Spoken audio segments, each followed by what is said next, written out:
ప్రస్తుతం మనం కడప జిల్లా పులివెందుల అసెంబ్లీ నియోజకవర్గం వేంపల్లె మండలం వేంపల్లె మేజర్ గ్రామ పంచాయతీ పక్కన ఉన్నటువంటి పాపాగ్ని నది గర్భంలో ఉన్నాం.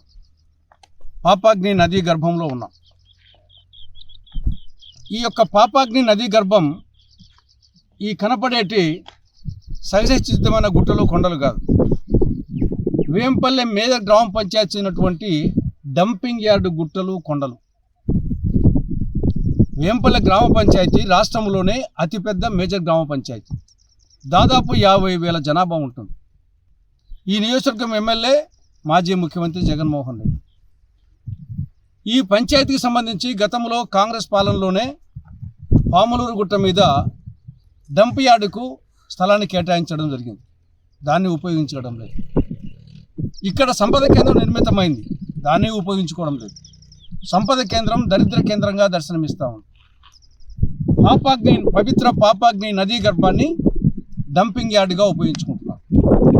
మొత్తం వేంపల్లె మేజర్ గ్రామ పంచాయతీ ఉన్నటువంటి చెత్త చెదారము కుళ్ళు కంపు అన్నీ అప్పుడప్పుడు పంచాయతీ సిబ్బంది వాళ్ళు బుద్ధి పుట్టినప్పుడు పనిచేసినప్పుడు ట్రాక్టర్లు తీసుకొచ్చేసి నదీ గర్భంలో వదిలిపెట్టారు. ఆ విధంగా గుట్టలు ఏర్పడినాయి. రేపు వర్షం వస్తే నది ప్రవహిస్తే మొత్తం ఈ యొక్క గుట్టలన్నీ ఆ నీటిలో కలిసి నీరు కలుషితమైపోయి అటు వేంపల్లి పరిసర ప్రాంతాల ప్రజలు అనేక అంటువ్యాధులకు గురయ్యే ప్రమాదం ఉంది. ఇక రెండవ అంశం, వేంపల్లె గ్రామ పంచాయతీ పారిశుద్ధ్య సిబ్బందికి 4 నెలలుగా జీతాలు ఇవ్వడం లేదు. 25 నెలలుగా వాళ్ళకు ఈపీఎఫ్ అకౌంట్ వేయడం లేదు. పర్యవసానంగా వాళ్ళు బాధ్యతలను నిర్వహించడం లేదు. వాళ్ళకు బుద్ధి పుట్టినప్పుడు వస్తారు, బుద్ధి పుట్టినప్పుడు పోతారు. వాళ్ళ మీద అజమాయిషీ చేసే శక్తి పంచాయతీకి లేదు, ఎందుకంటే జీతాలు ఇవ్వలేదు కాబట్టి. పర్యవసానంగా వేంపల్లె గ్రామ పంచాయతీ మురికి కూపంగా తయారైంది. డ్రైనేజ్ కాలువలు చెత్త చెదారంతో ప్లాస్టిక్ వస్తువులతో నిండిపోయింది. వాటిలో డ్రైనేజ్ నీరు ప్రవహించడం లేదు.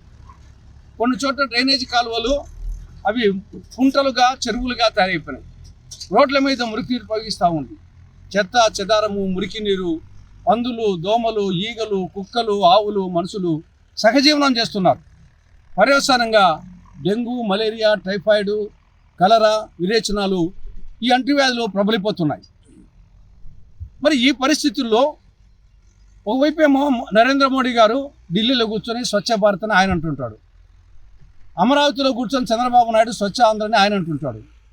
హైదరాబాద్లో కూర్చొని పవన్ కళ్యాణ్ పంచాయతీరాజ్ మినిస్టరు స్వచ్ఛాంధ్ర మాకు అన్ని ప్రజలు వచ్చాయి ఇన్ని ప్రజలు వచ్చని చెప్పేసి ఆయన చిత్త కొట్టుకుంటూ ఉంటాడు. ఇక్కడ చూస్తే ఇంత దరిద్రంగా ఉంది. కాబట్టి ఇప్పటికైనా ఈ నియోజకవర్గ ఎమ్మెల్యే, ఈ నియోజకవర్గాన్ని ఉన్నటువంటి టీడీపీ కూటమి నాయకులు, పంచాయతీ అధికారులు, జిల్లా కలెక్టర్, రాష్ట్ర ప్రభుత్వము దీని మీద ఒక శ్రద్ధ తీసుకొని నంబర్ 1 పాములూరు గుట్ట మీద ఉన్నటువంటి స్థలాన్ని దాని డంపింగ్ యార్డుగా ఉపయోగించండి. నంబర్ 1 అది. నంబర్ 2 పాపాగ్ని నదీ గర్భంలో డంపింగ్ యార్డుగా ఉపయోగించుకోవద్దు. 3వది సంపద కేంద్రాన్ని అమలులోకి తెచ్చి దాని ఉపయోగంలోకి తీసుకురండి.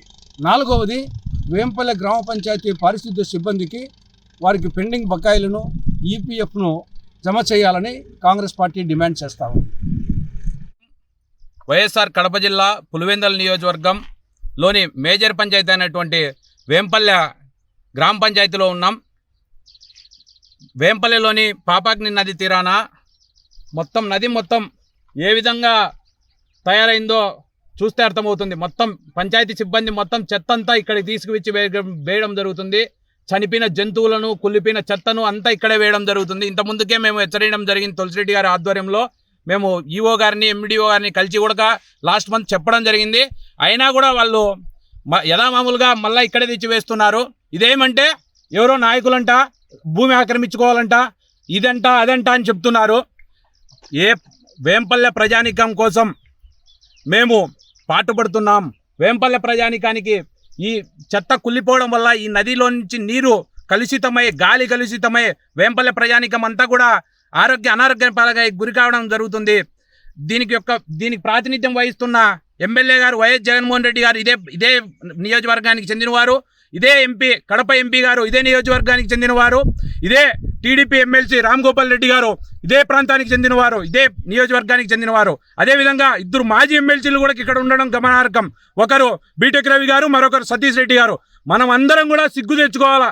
మన ఊరు, మన అభివృద్ధి, మన ప్రాంతం కోసం పాటుపడుతున్నటువంటి 8-10 వయసులో ఉన్నటువంటి తులసిరెడ్డి గారిని చూసి మనం అందరం సిగ్గుపడి మన ప్రాంత అభివృద్ధి కోసం, మన నేటి తరాల కోసం ఈ చెత్తను పరిశుభ్రం చేసే విధంగా మనం అంతా దోహదపడాలా. ఇక్కడ ఉన్నటువంటి అధికారులు రాజకీయ నాయకులకు తొత్తులుగా అయ్యి రాజకీయ నాయకులు అధికారులు లెక్కలు పంచుకునే శ్రద్ధ పరిశుద్ధమైన లేకపోవడం సిగ్గుచేటని హెచ్చరిస్తున్న కాంగ్రెస్ పార్టీ పక్షాన దీనిని మీరు వెంటనే జేసీబీలు పెట్టి ఇక్కడి నుంచి తరలించకపోతే మీ అందరినీ కూడా ఉపేక్షించేది లేదు. మీ అందరి మీద చర్యలు తీసుకునేంత వరకు మేము పోరాడుతూనే ఉంటామని హెచ్చరిస్తున్నా. జై కాంగ్రెస్, జై జై కాంగ్రెస్.